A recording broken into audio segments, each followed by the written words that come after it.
Hi, it's Mark here with the second in this series of videos about touching. We're outside today and we're accompanied by the cicadas in the background. A nice touch, I hope. I want to start with a couple questions. Who touches who in your world, in your life? Who do you touch and who touches you? You know, what are the rules? What have you learned? You know, I'm lucky I got to learn some new rules living in Italy, where everybody touches everybody all the time, it seems.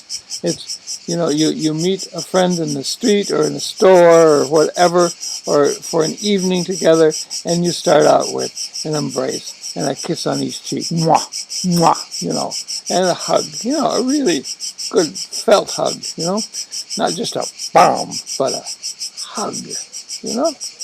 And this is just common, you know, the conversation is punctuated with friendly, loving taps on the shoulders, on the arms. Not the way I grew up, probably not the way you grew up. And this is both sexes, by the way, men and women. It really doesn't make much difference. I recall being surprised my first visit to Italy back in the 60s, and I was walking down the street with a friend that I'd met in the neighborhood, and we'd become good friends, and he just reached out as we were walking, and he put his arm through mine, you know, as we were walking. This is something that a girlfriend could have done with me, and that would have been fine, but to have a boy do that, whoa, that took me back. I noticed, but nobody else noticed. It was perfectly okay with everybody around, and so I just decided, well, just let that be, see how it feels. And in time, I got used to that, and it was fine. And I even would do it myself sometimes. Just a different feeling of touching. Friendly touching. Affectionate touching. Yeah. And, you know, it wasn't the kind of touching that I'd grown up with. Do you remember touching when you were a kid? Do you remember? If you were a boy, you probably know about those slaps on the back, you know, those things that are supposed to be kind of ha-ha, manly and comradely, but, you know, they were pretty strong. Wow, whoa, you know, too often. Not really friendly. Often there was a real hostile intent behind them. And going with girls, why that? Touching with girls, that just didn't really happen much.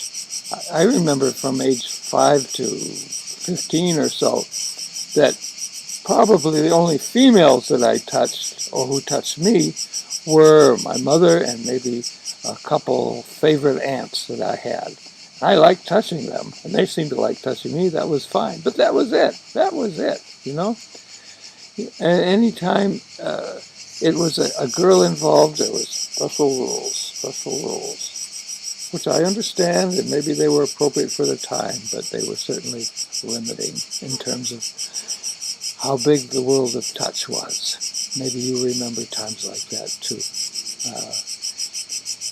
It was a time when it seems like the whole sense of touch was reduced to just a couple possibilities. Either it was kind of hostile, manly, comradely, you know, or it was kind of flirtatious or sexual, you know, because I until I was dating again, I didn't have a chance to touch girls. There wasn't an opportunity. It didn't occur to me. And then my motives were frankly sexual. Yeah, with girls. It's as though the sense of touch had been reduced, like comparing it to the sense of vision, just to black and white with no color. Just so few opportunities to investigate all the possibilities of touch. And now, what is it like? For me, you know, especially in America, I often am reluctant to touch men in any kind of friendly way for fear that that would be considered kind of effeminate or gay, to do that sort of thing.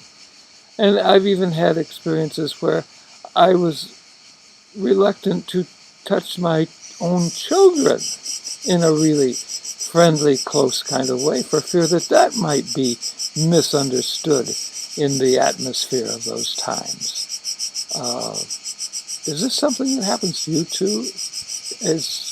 Did you withhold or you stop yourself from touching others because it could be misinterpreted? Do you withdraw from others when they seem to be about to touch you? Do you make it clear that you want a handshake, or something instead of anything closer than that? And women, of course, you have probably learned that it's really risky to accept touching from a man, except in the most formal of situations, because that's often the way that men have learned to approach someone sexually. It may be the only way that men get friendly, pleasant, touching feelings from another person. And so, wouldn't you like, ladies, for snuggling to be part of the repertoire that men know?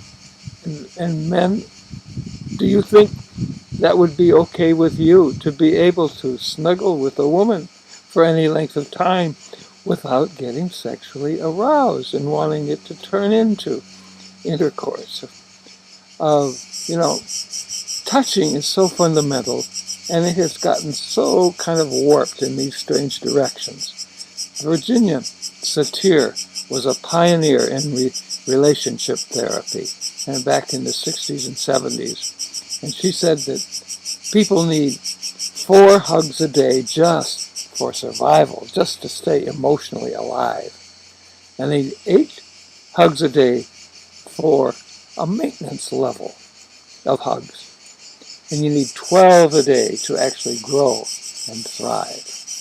And I hope that your world can be full of plenty of hugs, plenty of touches, plenty of caresses, plenty of kisses, air kisses, lip kisses, all kinds of kisses. And let us together explore this fantastic sense of touch so that we can reclaim all the possibilities of touch that are out there. And together we can feel into this